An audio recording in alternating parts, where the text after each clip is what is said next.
উত্তর দিনাজপুরে থাকো আর কানকি ধামের সম্পর্কে জানো না? তাই চলো বন্ধুরা, আজকে তোমাদের কানকি ধাম ঘুরিয়ে দেখানো যাক। এই পবিত্র মন্দিরের ব্যাপারে প্রায় সবাই জানে এবং অনেকে দূর দূরান্ত থেকে ঘুরতেও আসে। আর যারা এখনো পর্যন্ত আসেনি, এই ভিডিওটা শুধুমাত্র তাদের জন্য।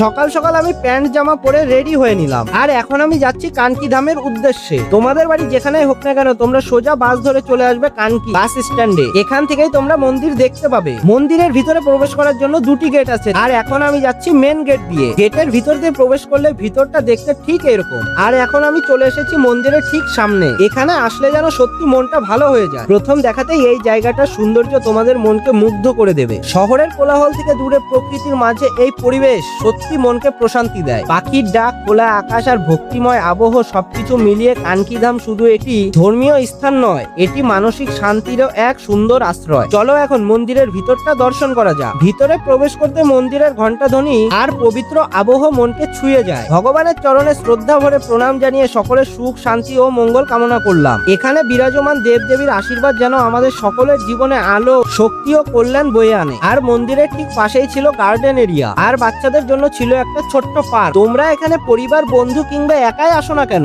এই জায়গার সৌন্দর্য তোমাদের মুগ্ধ করবেই। আর তোমরা কে কে এখানে ঘুরতে এসেছো কমেন্টে জানিও কিন্তু। লাস্টে ফুচকা আর মোমো খেয়ে নিলাম। আর এখন আমরা বাড়ি যাই। দেখা হচ্ছে নেক্সট কোনো ভিডিওতে। আর যদি ভিডিওটা তোমাদের ভালো লেগে থাকে তাহলে অবশ্যই একটা লাইক করে দিও।